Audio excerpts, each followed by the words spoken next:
So about 10 years ago, I take this job in the middle of upstate New York.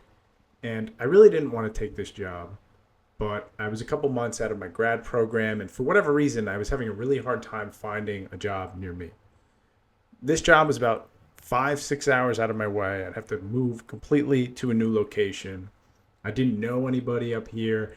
It was also a rural area. I'm not used to that. I'm used to the suburbs. I'm used to the city. I really just all in all, did not want to take this job. It wasn't even really what I wanted to do. I graduated with a social work degree and I wanted to go right into therapy, some kind of therapy practice or at least psychiatric unit, something like that. And I ended up in a dialysis unit in the middle of nowhere, upstate New York. But I felt like I had to take it because the pay was pretty good. I wanted to get my career started. So I figured the hell with it. I'll just move up there.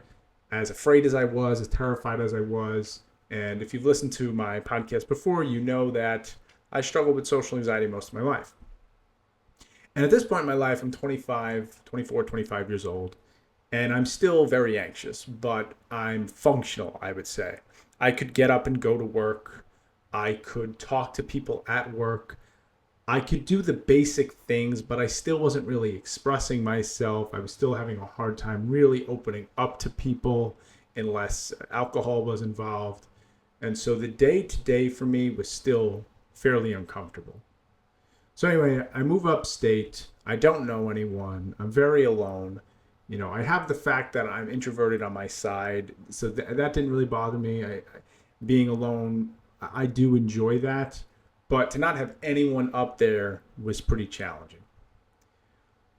So anyway, I start this job, and it's going okay. And pretty quickly, I think within 6 months, I actually got offered the position in the psychiatric unit, which is where I wanted to go. So I was like, oh, that's awesome. So I transferred to the psychiatric unit. So I'm pretty excited about that, but I'm still struggling to fit in. And I end up living there for 3 years.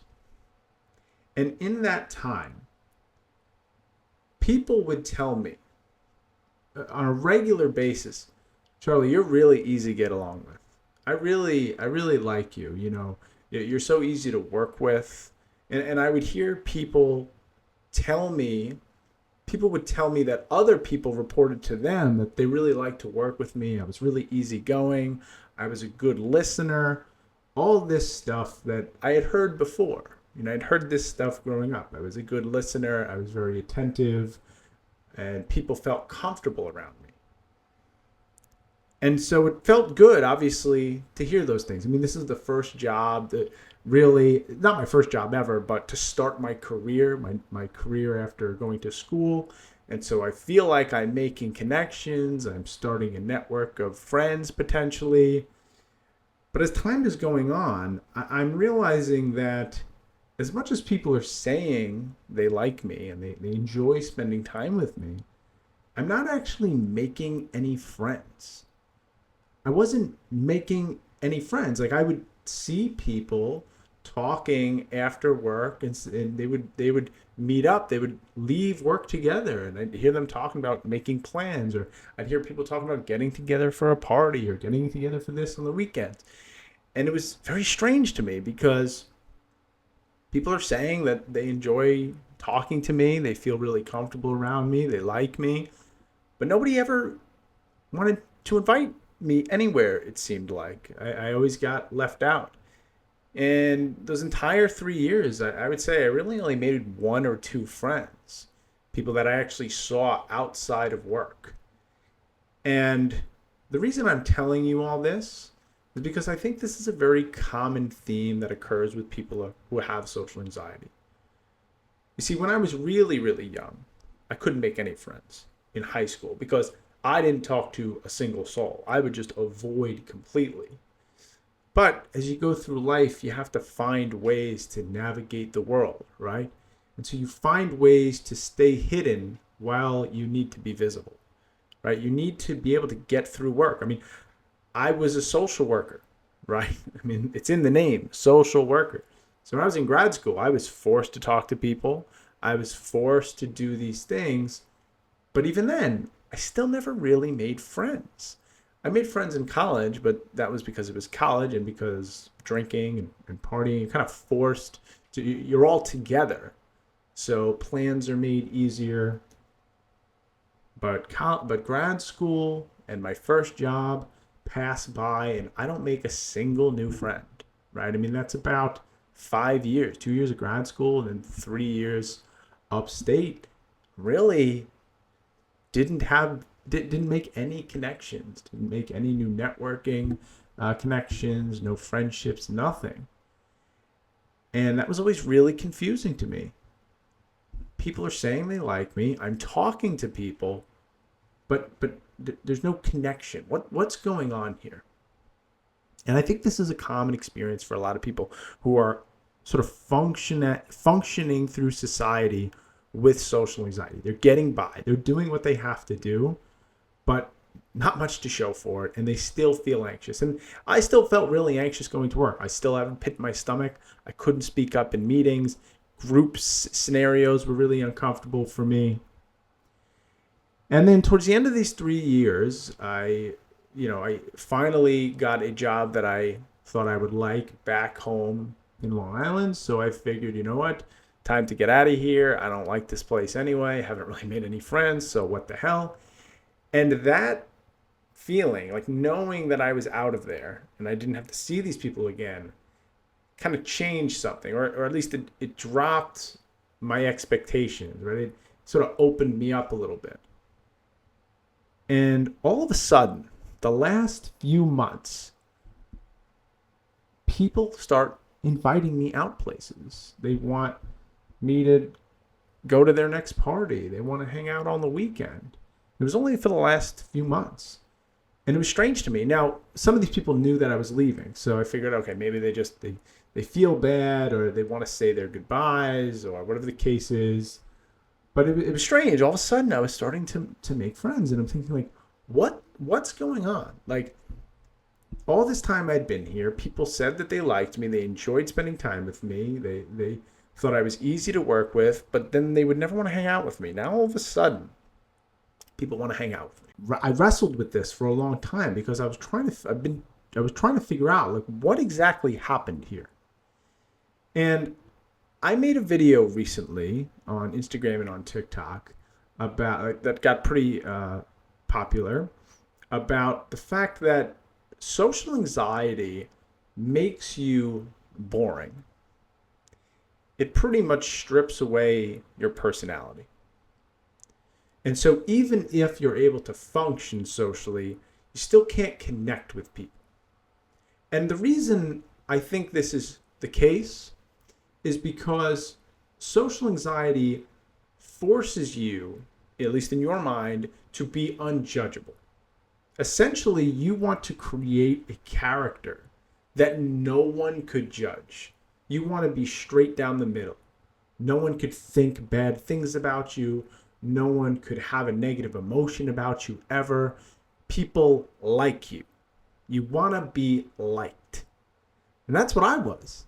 I was liked. I was liked at work. I was liked in grad school. People liked to work with me because I was comfortable. But nobody really knew me.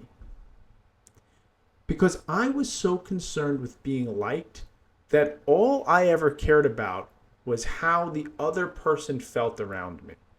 That was my sole goal, to make them feel as comfortable as possible. But it was all revolved around my anxiety. So it wasn't even so much for them. It was for me. And that's hard to admit, but that's the honest truth. I was doing this so they would feel comfortable, so that I would feel comfortable. So it wasn't really for them. It was all wrapped up in my anxiety. Because I couldn't stand the thought, the idea that someone would dislike me, that someone would even have a negative emotion towards me, frustration, anger, annoyance, anything. So I was plain Jane. I was just average. I didn't say anything too interesting. I never shared my opinion. I never told people what I thought. I never told people what I was doing in my life. I just talked about work. I just listened to people when they spoke, but I never actually shared who I was. And this is what happens to a lot of us when we have social anxiety.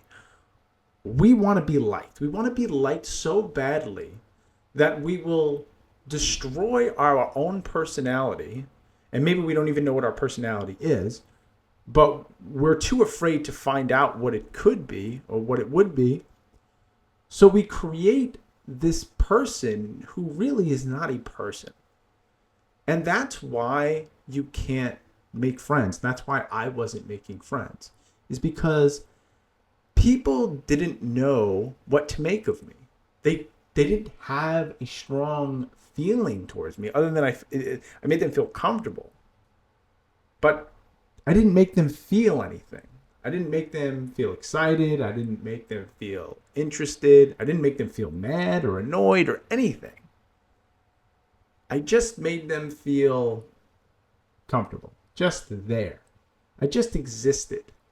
But I wasn't a unique person. I didn't share anything about what was going on in my world. So it's no wonder why they didn't show interest in me, in actually getting to know me. And if you're someone who struggles with making friends, you might want to consider that trying to be liked, maybe it's not working out as well as you thought it would work out.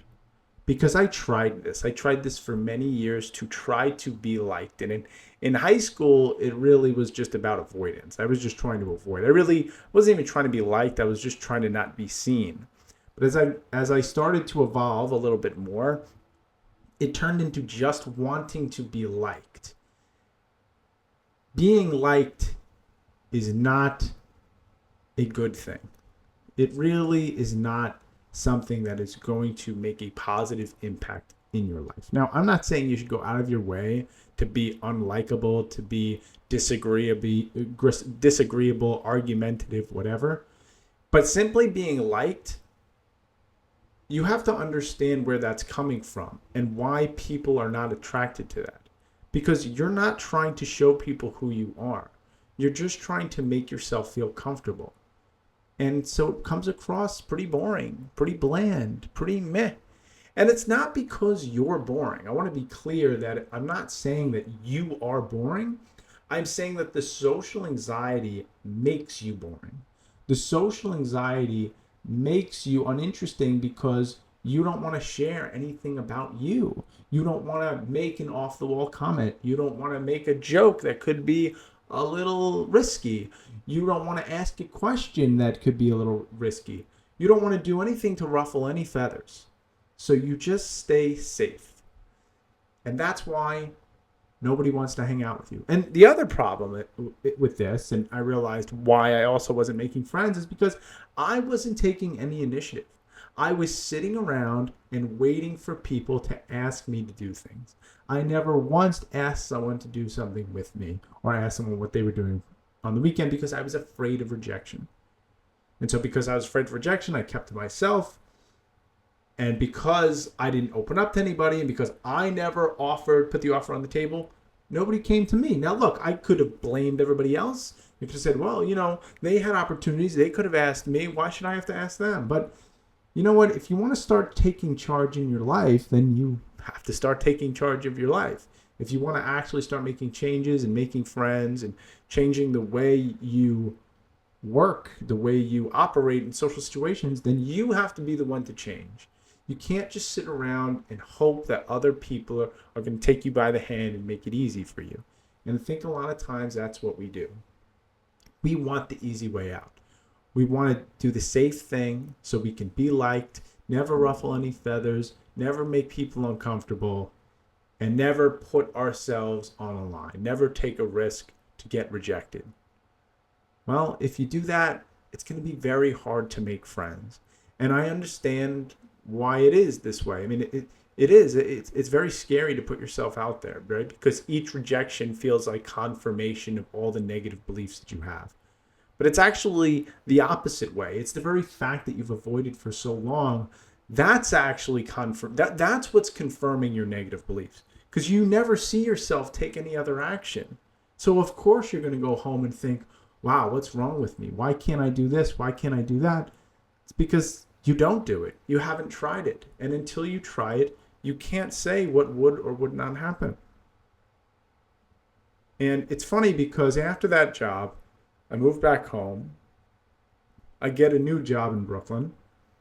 And I said to myself, I'm going to start to change things here. I'm going to start to make an effort. And I did. That was a smaller place. There weren't as many people. So I think naturally we got closer because there wasn't as many people. And the job itself was a little more, I would say, intensive. So there were a lot of more emotions at play in general. So we bonded over that. But that actually taught me another thing, is that people bond over emotions, right? People bond over emotional experiences. And this is another reason why it's important that you share about your life. And I know that's vulnerable and that's scary, but that's how we make connections. Even things like anger. When someone's angry at you, that's in a sense, it's a good thing because it means they care enough to be angry. If they didn't care, they wouldn't be angry at you. We don't waste our time being angry at people we don't care about. Negative emotions can be good in a relationship. Some conflict is good. It means that you have two people who care about each other. So anyway, when I got this second job, I said, you know what? I'm going to start telling people what I do. When people ask me what I do on the weekends, when I come in on Monday and there's that boring conversation, hey, what'd you do on the weekend? And usually I'd say, yeah, nothing, just hung out. No, I'm actually going to tell them what I did. And I'm going to talk about it. I went to the Mets game and this happened, that. And I became known as the guy who loves the Mets.